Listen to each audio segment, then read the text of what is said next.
नमस्कार साथियों, मैं आपका विनोद शिकरवार और अब हम अगली वीडियो में आज हम लेकर के आए हैं। अब हम शुरुआत करेंगे। पिछली वीडियो में हमने जीन पियाजे का मोरल डेवलपमेंट पढ़ा था। इसके बाद आज हम अगली वीडियो में शुरुआत करेंगे अगली थ्योरी जो अपन पढ़ेंगे मोरल डेवलपमेंट में ही, पर लेकिन ये सिद्धांत कोहलबर्ग का है। अब देखिए, इस सिद्धांत के अंतर्गत अपन देखते हैं एक बात सबसे महत्वपूर्ण कि ये जो नैतिक विकास का सिद्धांत है, मोरल डेवलपमेंट का जो थ्योरी है, moral development theory of Kohlberg, moral development theory of Kohlberg. देखिए, कोहलबर्ग का नैतिक विकास सिद्धांत, कोहलबर्ग का नैतिक विकास सिद्धांत। तो देखो, अब हम शुरुआत करेंगे कोहलबर्ग का नैतिक विकास सिद्धांत। तो आपको मैं एक और बात बता दूं कि ये जो सिद्धांत था कोहलबर्ग का, मोरल डेवलपमेंट जो थ्योरी थी, ये सिद्धांत लॉरेंस कोहलबर्ग ने सन 1969 में दिया था। इनकी एक बुक आई थी, इस बुक का नाम था साइकोलॉजी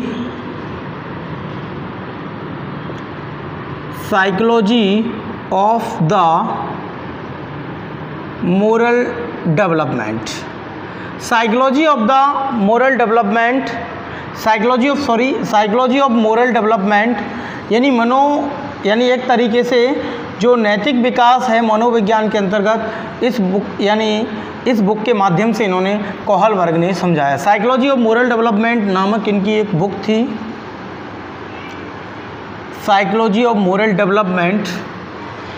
देखिए, इस किताब में क्या किया, जो लॉरेंस कोहलबर्ग थे, लॉरेंस कोहलबर्ग एक ऐसे मनोवैज्ञानिक थे जिन्होंने जीन पियाजे के नैतिक विकास सिद्धांत की आलोचना करते हुए, यानी कमियां निकालते हुए, उसी सिद्धांत को रिफाइंड किया, परिष्कृत किया, उनके सिद्धांत को और अच्छी तरीके से एडिट करते हुए आगे की ओर बढ़ाया था। अब देखिए, जो साइकोलॉजी ऑफ मोरल डेवलपमेंट नामक बुक में इन्होंने क्या किया है कि अपने सिद्धांत के अंतर्गत लेवल कितने बताए हैं, लेवल बताए हैं 3 और स्टेज कितनी बताई हैं, स्टेज बताई हैं 6। अब 3 लेवल में से स्टेज कितनी बनी, 6। लेवल 3 है, स्टेज कितनी है, 6। इसलिए सिद्धांत को 3/6 थ्योरी भी कहते हैं, यानी 3 के द्वारा 6 को बनाया गया। यानी इस सिद्धांत में क्या है, स्तर कितने बताए गए हैं, 3, और प्रत्येक स्तर की 2-2 उप अवस्थाएँ हैं, तो अवस्थाएं कितनी हो गई, 6। इसलिए सिद्धांत को 3/6 थ्योरी भी बोला जाता है, लॉरेंस कोहलबर्ग की थ्योरी को। अब इस सिद्धांत को समझाने से पहले मैं आपको बताना चाहूँगा, देखिए, जो कोहलबर्ग था, इस कोहलबर्ग ने 72 समूहों के बच्चों को एक साथ एकत्रित किया, यानी 72 ग्रुप के बच्चे थे। कितने ग्रुप के बच्चे थे, 72 समूह के बच्चे थे।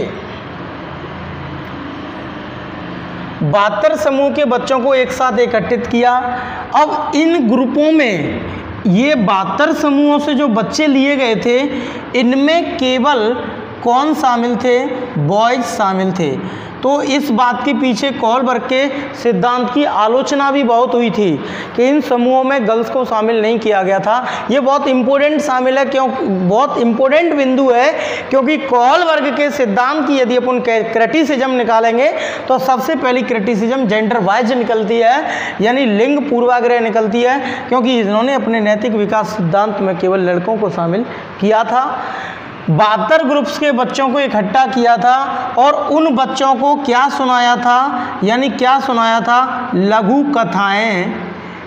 कथाएं या काल्पनिक घटनाएं और कहानियाँ, यानी लघु कथाएं या कहानियाँ, उन बच्चों को लघु कथाएं और कहानियाँ सुनाई थी। ये जो 72 ग्रुप के बच्चे थे जिसमें ओनली बॉयज शामिल थे, इन बच्चों का जो हीरो कौन था, इन बच्चों का जो नायक कौन था, वो था हेंज। यानी इन बच्चों का नायक कौन था? हेंज। यानी अब इन 72 ग्रुप के बच्चों को एकत्रित किया और इनका नायक कौन था? हेंज।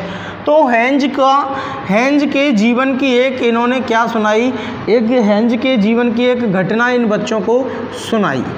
किसने? लॉरेंस कोहलबर्ग ने। अब वो घटना क्या थी वो आप सब लोग जानते हैं और मैं आपको बता भी देता हूँ कि ये जो हेंज था एक व्यक्ति था यूरोप का रहने वाला जिसका नाम है हेंज। कि जो हेंज था, एक बार इस हेंज की पत्नी होती है, वो पत्नी बीमार पड़ जाती है। क्या हो जाती है भाई? पत्नी बीमार पड़ जाती है। तो जब पत्नी बीमार हो जाती है हेंज की, तो हेंज क्या करता है? भागा हुआ भाई साहब डॉक्टर के पास गया। भाई जब बीमारी आएगी घर में तो डॉक्टर के पास जाएंगे। तो हेंज की जब पत्नी बीमार हो जाती है तो पत्नी के बीमार होने के बाद जो हेंज अपनी वाइफ को कहाँ ले गया? एक डॉक्टर के पास ले गया। उस डॉक्टर ने हेंज की पत्नी का मर्ज चेक किया, उसकी नब्ज देखी और उसको बताया कि भाई तुम्हारी पत्नी को तो एक ऐसी बीमारी है, एक ऐसा रोग है जिसकी दवाई इस शहर में केवल एक ही मेडिकल स्टोर पर अवेलेबल है। यानी कोई भी XYZ यानी इस मेडिकल स्टोर पर दवाई अवेलेबल है। एक मेडिकल पर दवाई थी। भाई साहब सभी से निवेदन है घरों से बाहर ना निकलें, समय समय पर हाथ धोते रहें और अपने स्वास्थ्य का ख्याल रखें। ये तो हेंज की कहानी है। उसकी पत्नी की दवाई तो एक मेडिकल पे मिल गई, पर लेकिन अब कोरोना की कोई दवाई ना ने, सबसे बढ़िया घर है अपनों। तो भाई अब क्या है कि पत्नी की दवाई केवल इस शॉप पर थी। तो अब जो हेंज है वो डॉक्टर के पास से भागा भागा किधर आया? इस मेडिकल स्टोर वाले के पास आया। इसने कहा कि भैया मुझे ये दवा दे दो, मेरी पत्नी काफ़ी बीमार है। अब सपोज करो इस मेडिकल वाले ने इस हेंज से पैसे मांगे 10,000 रुपये। कितने रुपए मांगे? 10,000 रुपये मांगे। अब हेंज से इसने 10,000 रुपये की मांग की। हेंज ने कहा, हेंज काफ़ी निर्धन था, बहुत गरीब था। हेंज ने कहा कि इतने तो मेरे पास पैसे भी नहीं हैं, मैं कहाँ से व्यवस्था करूँगा, इतने पैसे कहाँ से लेकर के आऊँगा। मेडिकल वाले ने बोला कि भाई चाहे तू मर चाहे तू कुछ भी कर, मुझे कोई मतलब नहीं है, मुझे पहले पैसा चाहिए, उसके बाद मैं आपको दवाई दूँगा। हेंज काफ़ी परेशान था, भागा भागा घर पर आया, अपने रिश्तेदारों से संपर्क किया, दोस्तों से संपर्क किया।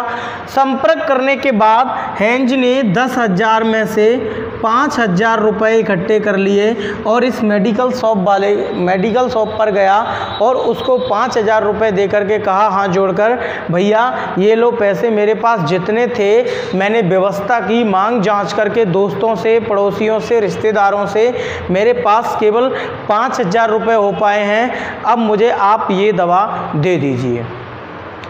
मेडिकल शॉप वाला कहता है भाई मैंने पहले ही बोल दिया मैं 9,999 नहीं लेंगो, मोए पूरे 10,000 चाहिए, धज्जा और मज्जा। यानी वही अपनी मुरैना वाली बात आ गई कि धज्जा और मज्जा, मोए तो पूरे 10,000 चाहिए, मैं ना 9,999 ले रहा हूँ। अब हेंज काफ़ी परेशान था। हेंज ने कही कि ठीक है भाई अब तू दे मत, 9,999 मत दे, और जाए के ओट में इत पेड़ तन जाए के हेंज बैठे गो। ये पेड़ खड़ो एक, जा पेड़ की ओट लेके बैठे हो, और जाते बैठा हेंज ये देख रहा है कि अब ये दुकानें कितने टाइम बंद करे, अब टाइम बंद करे तो मैं कितने टाइम ताला तोड़ूं। अब भाई हेंज इस बात को देख रहा है कि भाई कितने टाइम बंद हो दुकान और मुझे कब ताला तोड़ूं। अब मान के चलो कि इस दुकानदार ने रात को 10 बजे दुकान बंद कर दी। जैसे ही वो दुकान बंद करके जाता है तो हेंज उसके बाद क्या करता है, इस दुकान का ताला तोड़ करके उस दवाई को ले लेता है। उस दवाई को हेंज ले लेता है। अब सपोज करो, देखिए पियाजे कहता है कि जो बच्चे का नैतिक विकास या तो खुद से होता है या संस्कृति से होता है, या तो वो हेट्रोनोमस यानी दूसरे लोगों से होता है या वो ऑटो होता है। हेट्रो होता है या तो ऑटो होता है। यहाँ इन दोनों चीज़ों का विरोध हो गया कि भाई साहब ये बताओ कि ना तो हेंज के माँ बाप ने कहीं कहूँ कि लला तू चोरी करी हो, ना हेंज ने पे जीवन में कहूँ विचार लाओ कि मैं बड़ो है यानी मैं चोरी करूँगा। यहाँ इस बंदे ने जो चोरी की है वो किस पर की है? परिस्थिति के आधार पर। यानी यहाँ एक ऐसी परिस्थिति थी कि भाई साहब के चोरी करना उसका मजबूरी बन गया, उसे चोरी इसलिए करनी पड़ी। तो यहाँ पर क्या है कि आलोचना कर दी कि ये बताइए ना तो हेंज ने कभी जीवन में खुद सोचा था और ना ही हेंज के दोस्तों ने या पड़ोसियों ने या घर वालों ने कभी उसे बोला कि बेटा तू चोरी करना। तो यहाँ क्या है कि इस माध्यम से समझाने का प्रयास किया। अब ये जो कहानी थी, ये जो एक छोटी सी स्टोरी थी, ये दो बातों पर आधारित थी। ये दो बातें इतनी महत्वपूर्ण हैं, जिसने ये दो बात समझ ली उसने सिद्धांत का पूरा सार समझ लिया। इन दो बातों पर आधारित ये कौहल वर्ग का मोरल डेवलपमेंट है। अब दो बातें कौन सी हैं वो मैं अब दो बातें बताऊंगा, दो बातों पर आधारित है पूरा। एक है अपना मोरल डेलिमा और एक है अपना मोरल रीजनिंग। एक अपना क्या है? मोरल डेलिमा, मोरल डेलिमा, और दूसरा है अपना मोरल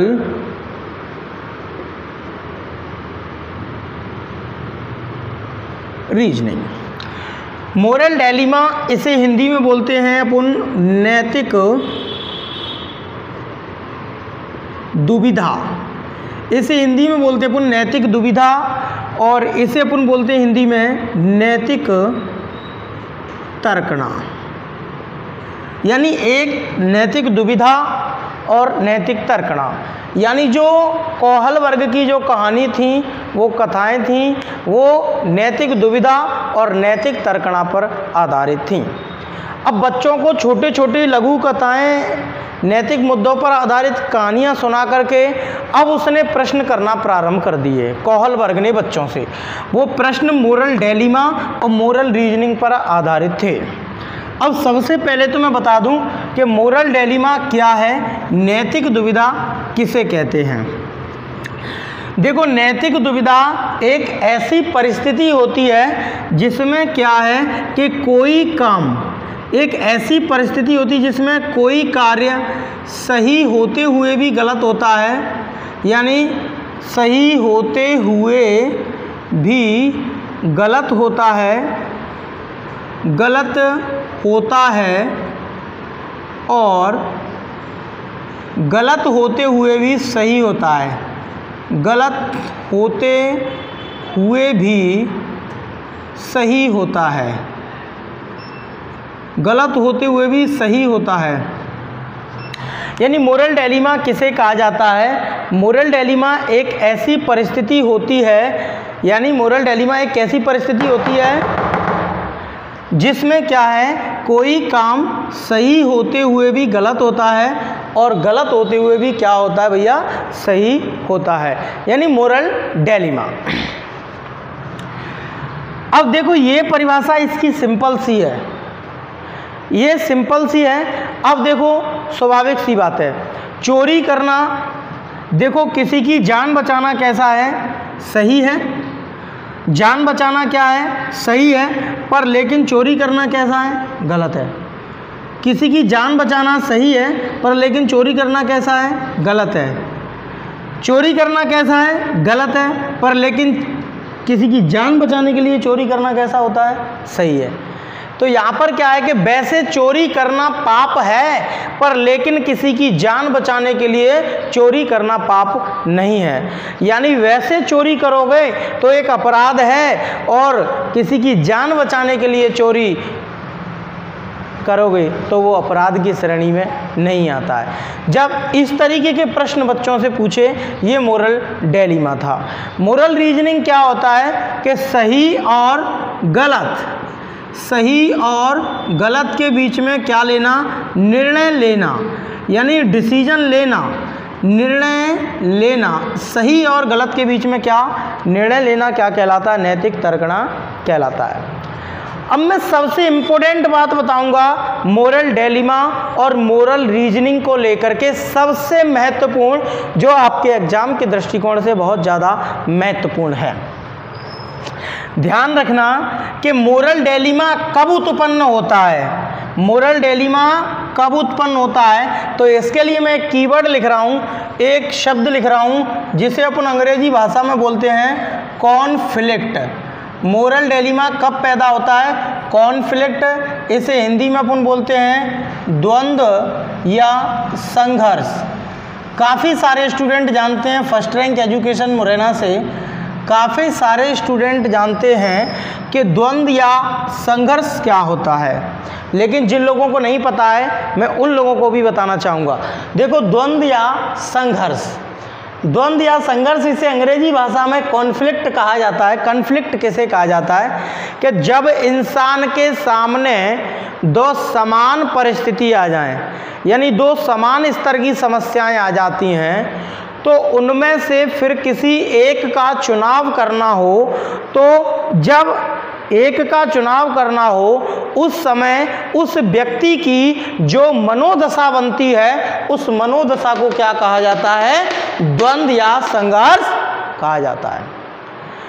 यानी जब इंसान के सामने दो समान स्तर की समस्याएं होती हैं, उन दोनों समान स्तर की समस्याओं में से किसी एक समस्या का चुनाव करना हो, तब उस व्यक्ति की क्या मनोदशा होती है, यानी उस व्यक्ति की जो उत्पन्न मनोदशा होती है उसको कॉन्फ्लिक्ट या द्वंद्व कहा जाता है। जैसे उदाहरण के तौर पर देखो, उदाहरण के तौर पर यह है कि जो हेंज था, हेंज के अंदर दो बातें आ रही थी कि यदि मैं चोरी करूँगा तो मुझे किसने पकड़ लिया, पुलिस ने, तो पुलिस क्या कर देगी, अपराध कायम कर देगी और मेरी पिटाई लगाएगी। चोरी करूँगा तो मुझे पुलिस भी पकड़ सकती है, लेकिन यदि मैं चोरी नहीं करूँगा तो मेरी पत्नी की क्या हो जाएगी, मृत्यु हो जाएगी, मेरी पत्नी की जान चली जाएगी। तो यहाँ पर अब वो हेंज बैठा हुआ सोच रहा था कि मैं चोरी करूँ या नहीं करूँ, करता हूँ तो पुलिस पकड़ लेगी, नहीं करता हूँ तो पत्नी मर जाएगी। तो अब दो समान स्तर की हैं, एक चोरी करना अपराध भी है और लेकिन पत्नी की जान जा रही है, ये भी एक अपने जीते जी, ये भी एक बहुत बुरा है। अब हेंज के सामने दो समान स्तर की परिस्थितियां थीं, अब उनमें से एक का चुनाव करना था, तो यहाँ क्या थी, कन्फ्लिक्ट पैदा हुई। तो मोरल डिलेमा हमेशा कन्फ्लिक्ट में ही पैदा होती है। यानी अम्मऊ प्यारे कक्कऊ प्यारे। तो मैं अब एक छोटा सा उदाहरण देना चाहूँगा कि एक बालक था।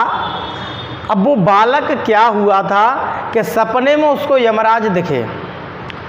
अब भैया सपने में यमराज दिखे तो यमराज कहते हैं कि बच्चे बोलो तुम्हारी अम्माएँ लेवें कि कक्काएँ लेवें, कौन है पहले निपटा में। बालक कहते है कि महाराज ऐसा करो अम्मा ले जाओ जी, दिन भर कटकटाते रहते हैं, जी बजा की cut cut cut cut cut cut cut cut cut cut cut cut cut cut cut चलती ही रहती है। पर थोड़ी देर बाद कहते हैं कि नहीं नहीं महाराज कक्का ले जाओ जी, मुझे घत्ते बाहर के तुम निकरन ना देते, कहूँ निकरो मैं तहीं काय मोड़ा कहाँ जा रहे हो। अब वो कहते थोड़ी देर बाद नहीं नहीं अम्मा ही ले जाओ, नहीं नहीं नहीं कक्का ही मात दो, नहीं नहीं अम्मा ही है मात दो। भैया रात 12 बजे सपने में यमराज आओ, सवेरे के 4 बज गए, कितूँ अम्मा कितूँ कक्का, कितूँ अम्मा कितूँ कक्का। ऐसो भाव कि अब ललाए तो नींद नहीं आई, पर यमराज खुद उड़ चदरा सोए गए कि महाराज के तो अम्मू प्यारे हैं अल्लाह और तो कक्कू प्यारे हैं। और फिर वाने क्या करा अंत में कि यमराज ने 2 उठा ले। तो यहाँ उसके अंदर वो बच्चे की भी गलती नहीं थी, क्योंकि वो किस में था, कन्फ्लिक्ट में था। जब तुम्हारे सामने 2 इकट्ठी सगाई आ जाए, एक लड़की काली है पर पढ़ी लिखी ज़्यादा है, चरित्रवान है, शिक्षित है, पर देखने में सुंदर नहीं है। पर एक लड़की देखने में सुंदर है, एजुकेशन आपके लेवल की नहीं है, चरित्रवान भी नहीं है, तो अब आपके पास डिलेमा आ गया, यानी डिलेमा आ गया तो कॉन्फ्लिक्ट आ गई।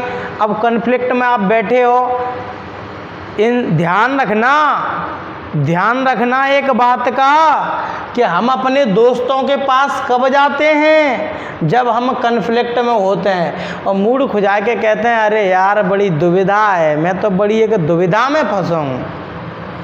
तो व्यक्ति अपने मन के विचारों को निकालता है, अपने मित्रों से कन्फ्लिक्ट में ही निकालता है। तो फिर वो कहता है मैं किससे करूं, इससे करूं या उससे करूं। तो फिर वो फाइनली डिसीजन कर लेता है मुझे करना एक से है, इधर कुआ उधर खाई, इससे करूं या उससे करूं, इधर जाऊं तो मरूं, इधर जाऊं तो मरूं। तो ये द्वंद्व वाली कंडीशन होती है। तो अब इसकी दूसरी परिभाषा क्या है, जो ऑथेंटिक परिभाषा है, बहुत ही अच्छी डेफिनेशन है। सही एवं गलत के निर्णय में, इस परिभाषा को पकड़ना, सही एवं गलत के निर्णय में शामिल चिंतन प्रक्रिया को क्या कहा जाता है? सही एवं गलत के निर्णय में शामिल चिंतन प्रक्रिया को नैतिक दुविधा कहा जाता है। यहाँ देखो थिंकिंग प्रोसेस थी, क्या थी? Thinking process. यहाँ पर थिंकिंग प्रोसेस थी, आपको पता है भाई। देखो वो बच्चे ने भी सोचा था, हेंज भी सोच रहा था। तो ध्यान रखना, जब सही एवं गलत के बीच में चिंतन का मामला आ जाए तो क्या होगा? Moral dilemma. और जब सही एवं गलत के बीच में डायरेक्ट यानी डिसीजन ले जाए तो वो क्या हो गया? Moral reasoning. जब डिसीजन लेने से पहले जब दो समान स्तर की परिस्थितियां आती हैं और उनका डिसीजन लेने से पहले जो हम सोच कायम रखते हैं, जो हम सोचते हैं ये करूं या ये करूं, ये करूं या ये करूं, तो वो क्या रहता है? Moral dilemma. और फाइनली डिसीजन हो जाए कि मुझे अब ये करना है तो वो क्या हो गया? Moral reasoning. जब हेंज दिन भर दुकान के बाहर बैठा रहा था पेड़ के नीचे, तो दिन भर उसके माइंड में क्या चला था? डिलेमा था, कन्फ्लिक्ट वाली कंडीशन थी। और लास्ट में 10 बजे जब दुकान बंद होने के बाद उसने नस्तर मार दो तो बुक आएगी मोरल रीजनिंग, यानी नैतिक तर्कणा। तो गाइज ये कोहलबर्ग के सिद्धांत की शुरुआती थी। अब मैं आपको एक और बात बताऊं कि मेरे YouTube चैनल से फर्स्ट रैंक प्रतिभागी तो जुड़े हुए भी हैं, पर लेकिन इस देश के अंतर्गत देखा जाए और भी प्रतिभागी जुड़ रहे हैं, जुड़ने का प्रयास कर रहे हैं। और वीडियो अच्छा लगता है तो कम से कम अपने दोस्तों को बता दिया करो, शेयर कर दिया करो, वीडियो को लाइक कर दिया करो, हमारे चैनल को सब्सक्राइब कर दिया करो, घंटियाँ ज़रूर दबाएं क्योंकि नोटिफिकेशन नहीं जाएगी बिना दबाएं। अब एक और अंतिम सूचना बताना चाहता हूं आपको अंत में, क्योंकि अब टॉपिक तो मैं अगली वीडियो में पढ़ाऊंगा कि अपनी ये बुक है, ये बुक आप लोगों को बिल्कुल दिखाई दे रही होगी। इस बुक का नाम है first rank education place. First rank education place के नाम से है अपनी बुक। और ये मध्य प्रदेश राज्य की एकमात्र ऐसी पहली पुस्तक है जिसको क्या है? बाइलिंगुअल बनाया गया है, यानी दोनों भाषाओं में बनाया गया है, हिंदी में भी और अंग्रेजी में भी। ये MCQ बुक है, बहुत अच्छी बुक है प्रैक्टिस के लिए।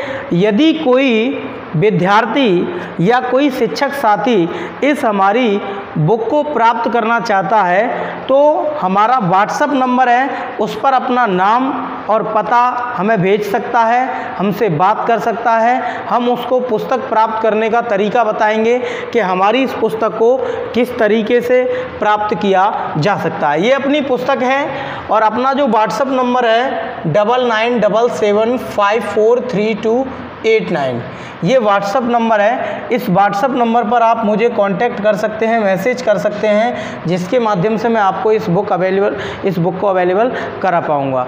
दोस्तों आज की वीडियो में बस इतना ही।